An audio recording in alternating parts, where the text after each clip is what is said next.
Halo, kembali lagi dengan Ibu Nurija.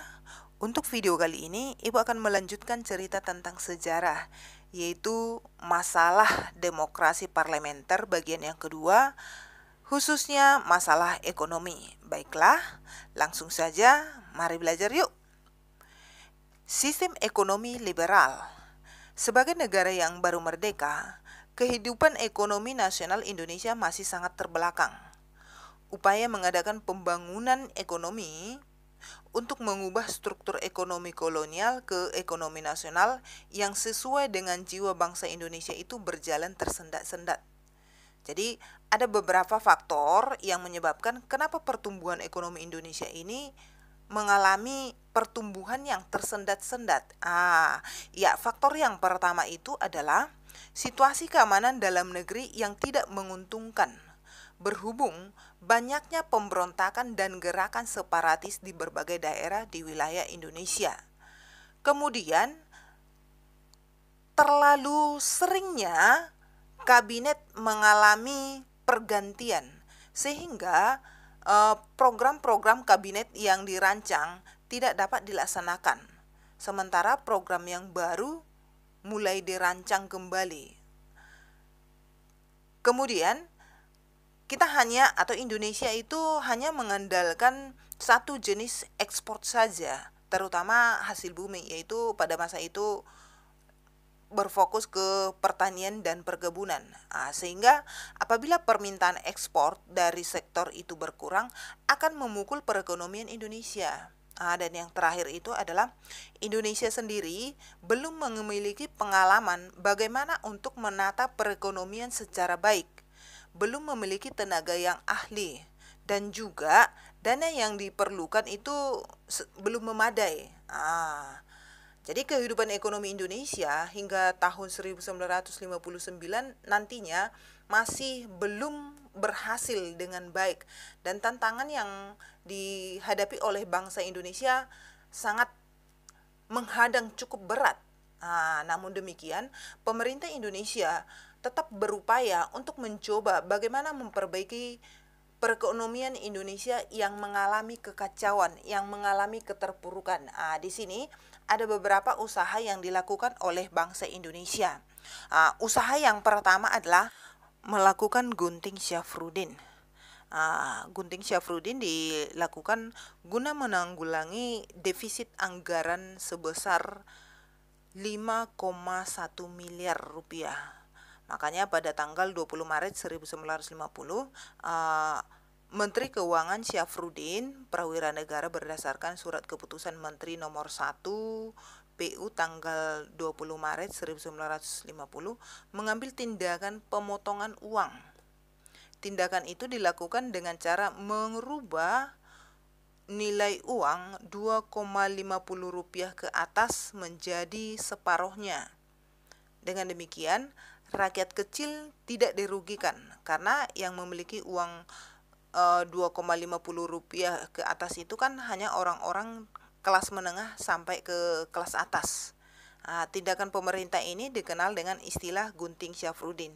Kebijakan ini dapat mengurangi jumlah uang yang beredar, dan juga pemerintah mendapat kepercayaan dari pemerintahan Belanda dengan mendapat pinjaman sebesar sekitar 200 juta rupiah.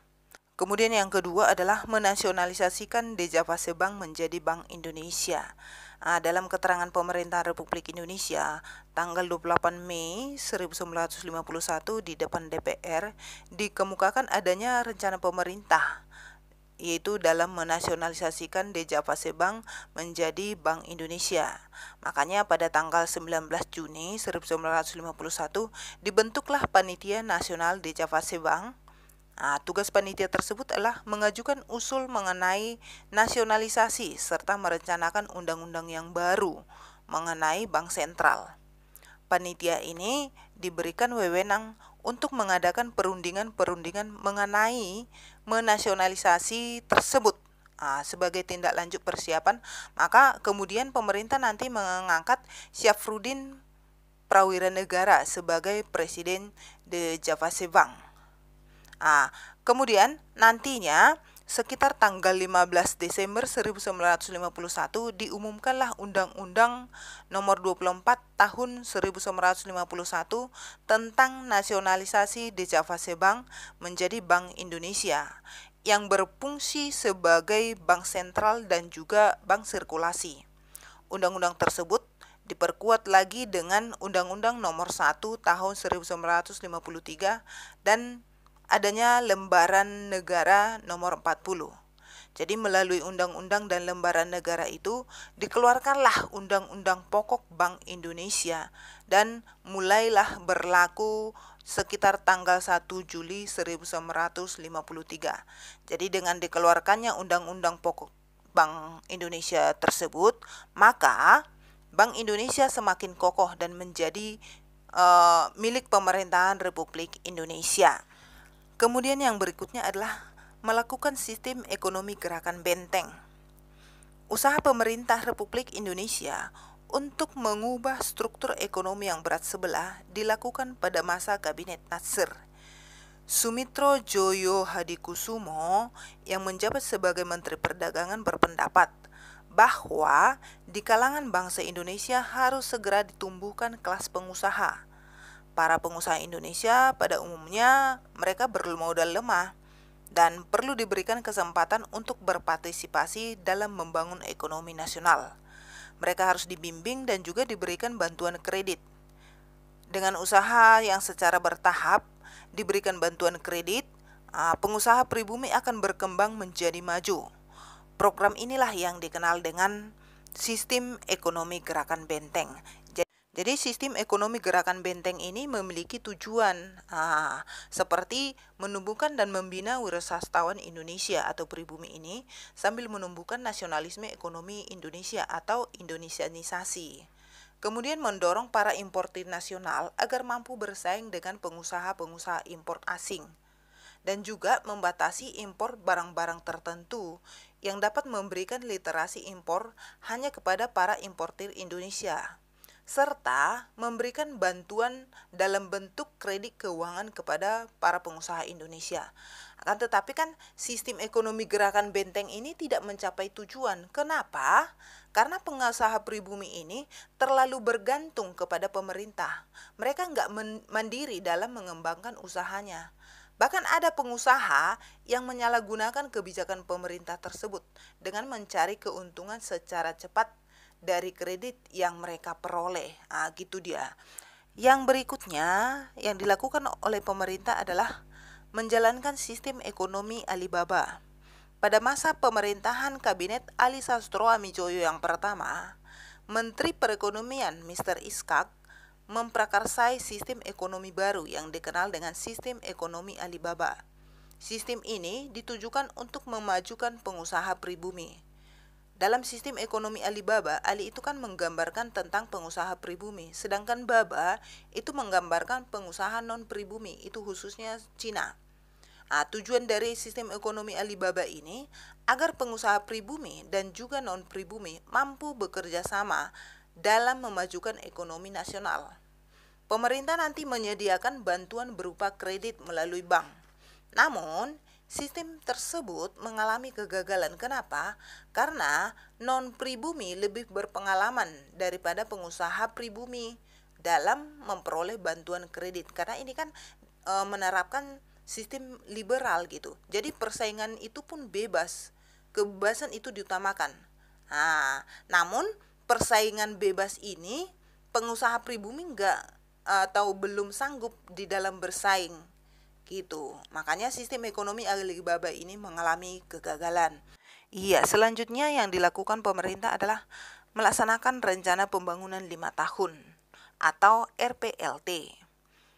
Masa kabinet pada masa demokrasi parlementer ini relatif singkat dan juga programnya itu mengalami pergantian, gonta-ganti.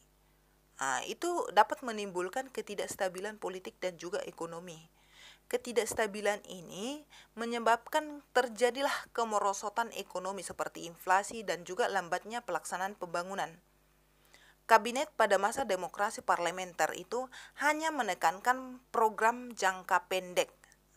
Makanya kan pada masa Ali Sastroamidjo yang kedua, pemerintah membentuk Badan Perancang Pembangunan Nasional yang disebut sebagai Biro Perancang Negara. Berbeda dengan kabinet sebelumnya, biro ini kan bertugas untuk merancang pembangunan jangka panjang. Insinyur Juanda diangkat sebagai Menteri Perancang Nasional.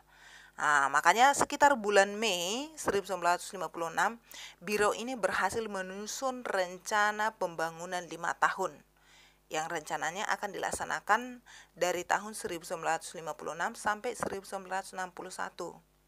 Dan ini sudah disetujui oleh DPR. Tapi terjadi perubahan tahun 1959 akibat perubahan situasi politik dan ekonomi. Sasaran dan prioritas dari rencana pembangunan 5 tahun ini dirubah melalui Musyawarah Nasional Pembangunan atau MUNAP. Pembiayaan RPLT ini diperkirakan sekitar 12,5 miliar, cukup besar ya. Intinya di sana tidak berjalan dengan baik. Kenapa tidak berjalan dengan baik? Banyak alasan. Salah satu alasannya adalah karena pada masa itu Indonesia sedang memperjuangkan pembebasan Irian Barat dengan melakukan nasionalisasi perusahaan Belanda di Indonesia. Itu menimbulkan gejolak ekonomi. Ada lagi adanya ketegangan antara pusat dan juga daerah, sehingga banyak daerah yang melaksanakan kebijakan ekonomi masing-masing. Gitu dia. Kemudian langkah selanjutnya, karena ini gagal, pemerintah juga melakukan Musyawarah Nasional Pembangunan.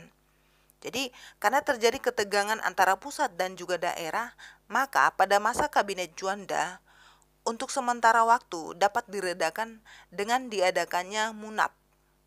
Insinyur Juanda sebagai Perdana Menteri memberikan kesempatan kepada MUNAP untuk mengubah rencana pembangunan agar dapat menghasilkan rencana pembangunan yang menyeluruh dalam jangka panjang.